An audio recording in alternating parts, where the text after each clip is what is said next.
Jordan Peterson recently had a conversation with Joe Rogan in which they were talking about play as the opposite of tyranny. And we have to listen to this. Bear with us here. As we watch this video, it might seem a little slow at the start, but we have to hear that as the background to why it is that religious married couples have the most sex. Let's take a look. So let's say play is the foundation of micro-community, right? When you're a little kid, you play a game with another kid. And then if that works well, you inhabit a little dyadic community. You're both in it together. And then if it really works, you replicate that across time, and that gives you a friend. But play is very interesting psychologically and psychobiologically because it has to be entered in voluntarily. You can't force someone to play. And it's also motivationally fragile. So mammals have a play circuit, and it can be disrupted by pretty much any other motivational or emotional circuit. So the circumstances have to be set up properly. Like the walled garden, you know that idea? Mm-hmm. The walled garden is a place that play can take place, like eternally, so to speak. And because it has to be undertaken voluntarily, it's the opposite of tyranny. And my wife and I have really started to apply this in our marriage more consciously. You know, once I'd figured out this relationship, because I've been lecturing to people for a long time about how to conduct themselves in life so they don't become a tyrant or a handmaiden to the tyrants, right? A silent handmaiden to the tyrants, let's say.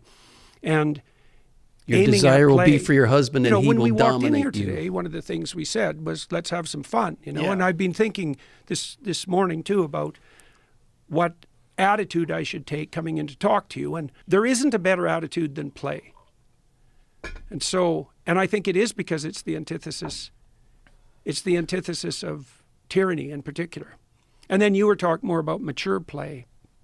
And that's that good, that also makes sense. This is the issue with the idea that adulthood isn't any fun. It's like, well, do you want to play a simple game?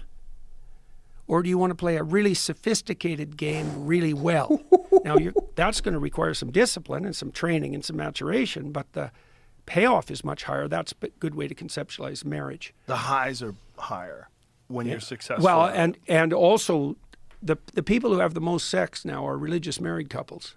Really? Yeah, I know. Isn't that funny? Which religion? It's like, yeah, good question, Joe. Good question. Oh, this is good. This is good. I love how that just unfolded. He's talking about play as requiring freedom and requiring walls, the safe garden within the walls, right? If you send your children out to play on the edge of a cliff, you better have some walls to protect them, to safeguard the play, not to prevent them from play, but to safeguard the play, to enable the play, right? So the call to freedom required for play, the walls that are needed to protect that play, and that is the opposite of tyranny.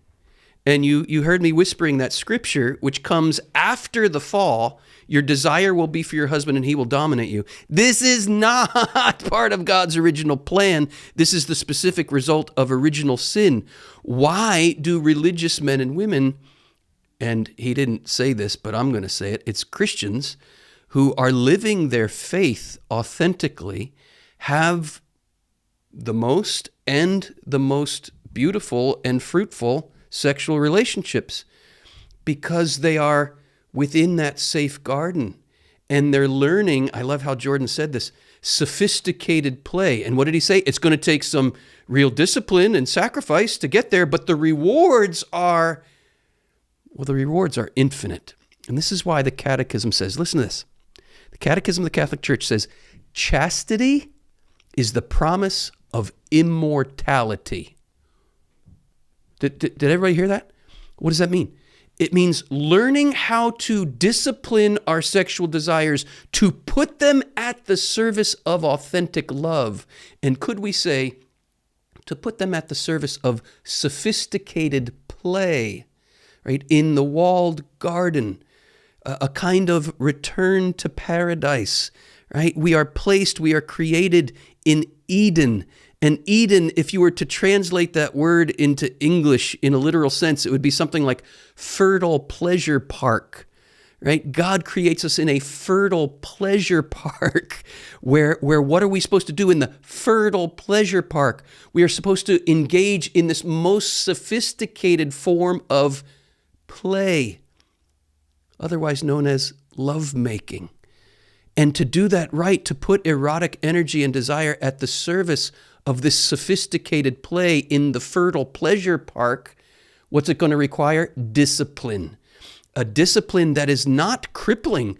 Au contraire, it's liberating. It's like the discipline of an athlete who can throw that javelin freely at such great distance with such precision, like Michael Jordan, who can dunk that basketball with what looks like effortless delight and skill, but behind that effortless delight is a hell of a lot of effort, right?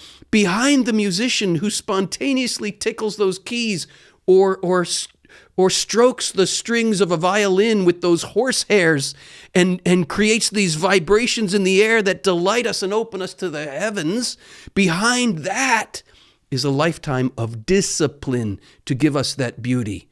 And what do we have then? Play. Sophisticated play that lifts us to the heavens, that opens us to the heavens, that orients us to the heavens. This is what Scripture is saying when it says, husbands, love your wives as Christ loved the church. This is what Scripture is saying when Scripture says the union of husband and wife is a great mystery that refers to Christ and the church. This kind of love, an eros, an erotic love that expresses that sophisticated play that we could also call agape. An eros that expresses agape, sacrificial love for the good of the other, sophisticated play. What does it do? In that walled garden, in that fertile pleasure park, it opens us to the heavens. What's that discipline, that aiming of eros in the direction of agape? What is it called? It's called chastity. And this is why chastity is a promise of immortality.